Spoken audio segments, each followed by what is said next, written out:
event finals, and you're looking at some of the men and women's team from the United States, the Hayden twins, Phil Cahoy, and some of the young ladies. Brian Babcock, Jennifer Say, Yolanda Mavity.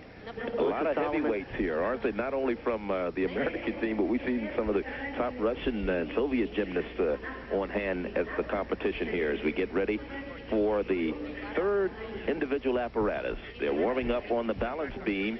This is competition 3. This is the individual event that I find the most intriguing, because the young ladies are working on a piece of wood that's only 4 inches wide. It's 4 feet high and 16 feet long. Kathy? This is really going to be a great competition.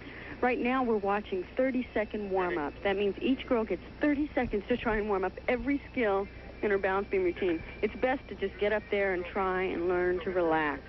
And you know, in this event, there's a very strong point to be made for the Soviet domination of the whole sport of gymnastics, but particularly the balance beam event. The 2 Soviet girls coming into this competition, as you get a look of Nadia Comaneci on the left there, Sharon Valley, our judges, and the beam competition, that Shushunova has a 9.95, Kolesnikova has a 9.9. Now, there are 6 other gymnasts in the competition. All of their scores are only 9.45 to 9.6. They're way behind the 2 tops. And just to make a point about what you were just saying, Bart Connor, in the team competition, we have 2 of the strongest Soviet gymnasts ever right here in the stands.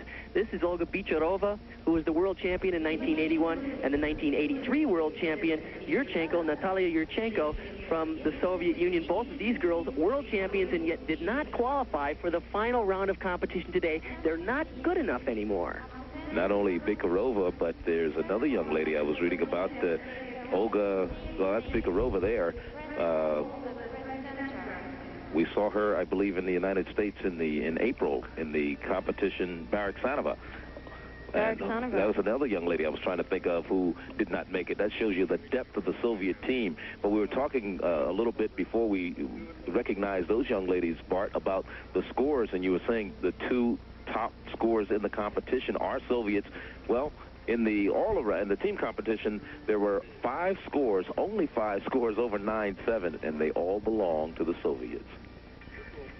Well, of all the events, though, this is where you can make up ground the easiest on balance beams. It's very easy to give away a 10th here, 2 tenths there, and some of the girls can stand and move up in the standings. This has been, though, Kathy, the lowest scoring event of the 4 events in the women's competition. Why is that? That's unusual. Why is that? It's because that piece of equipment is 16 feet long, 4 feet off the ground, and not quite 4 inches wide. Need I say more? It's very tough, and when there's a lot of pressure, it's hard to just focus in on exactly what you want to do. If you'll remember, this is where Shushunova's problems began. Yesterday, yes. And we have been talking about Shushunova all along. She never makes mistakes. Well, she made 2 major ones in the individual all-around competition. I know she's really going to try and focus in on what she wants to do. There's another point to be made here as well, that normally the gymnasts, there are 8 gymnasts in the competition in the finals. They are seeded. The top 4 and the bottom 4 are drawn at random, but at least the best gymnasts get to go up last. In this case, the top score, 9.95, Shushunova, is actually up first. And she had a 9.95, as you said. 3rd appearance for her today. She already has 2 gold medals, 1 in the vault, 1 in the uneven bars. Now, as I said, Shushunova can really be solid as a rock here. She had her problems yesterday, though, and it was on this pass coming up. Very difficult pass. 2 layout step-outs in a row. Look at that. No problem. I think she's here to show the rest of the world that she is the top. Oh! Slight balance error there. I remember both of you saying that she looked a little tired when she made the mistakes in the all-around competition, but she's got a good night's rest last night. She still had 2 slight bounce breaks. Can you believe that move? I mean, that is near madness. A full twisting back handspring swing down. There's not much room for error on that. We've seen the girls do that skill, but not with a full twist before. She's the first. Now, Shushunova doesn't have quite the grace and style as some of the other Soviet gymnasts on this event. But she makes up with it nerve. She's got nerves of steel.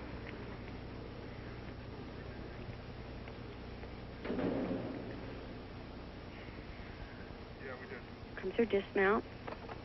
Round off, double back, white hot. But I'm sure she's much more pleased tonight. Yelena Shushunova, one of the 4 returning members of the Soviet team that won the World Championship in Montreal last year. The other young ladies are Mlyanchik, Yurchenko, and Kolesnikova. Now here's a replay of that full twisting back handspring swing down. Right into a chest stand. She made a good point in her feature, in her profile, that talking about to be the best in the world, you have to challenge all of the new difficult moves. She certainly does that there. A 9.95 would assure her of a gold medal in this event. It's not going to be a 9.95. 9.7 is the top, the bottom rather. 9.9 is the top. We'll await the average score from the 6 judges.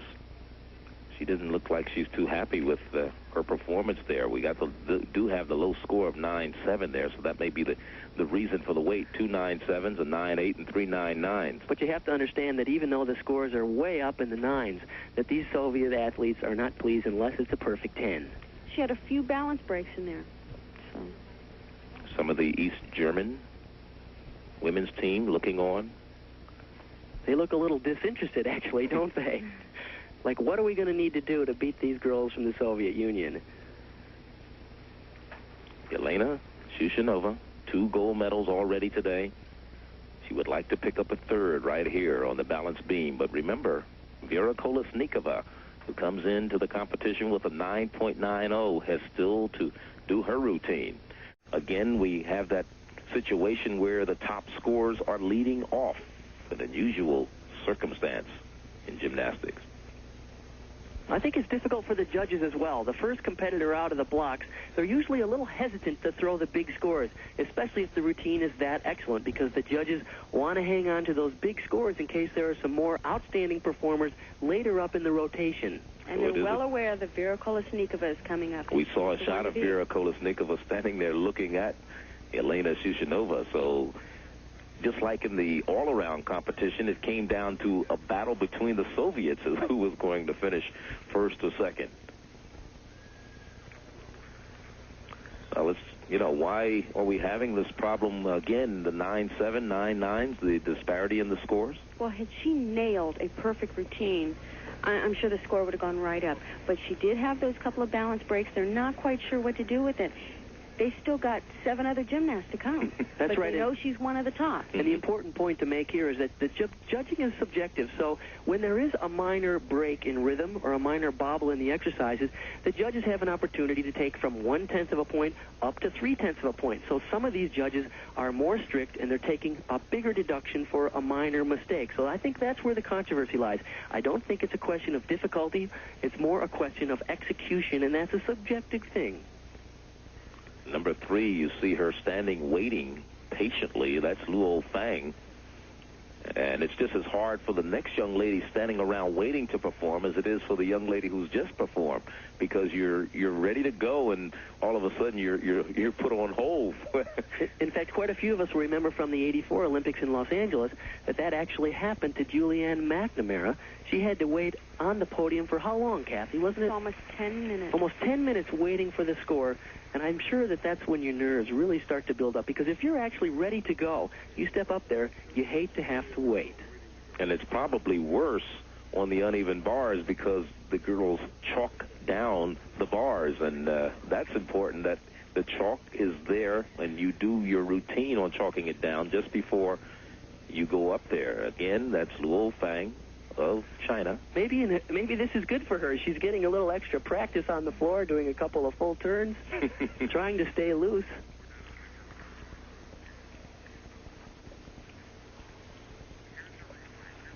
Let's look again at, as we continue to wait the score for Yelena Shushunova right there. This is a replay. There's the 2 layout step-outs right in a row. That is a very difficult move. 2 aerial moves in a row. And you saw the little break there.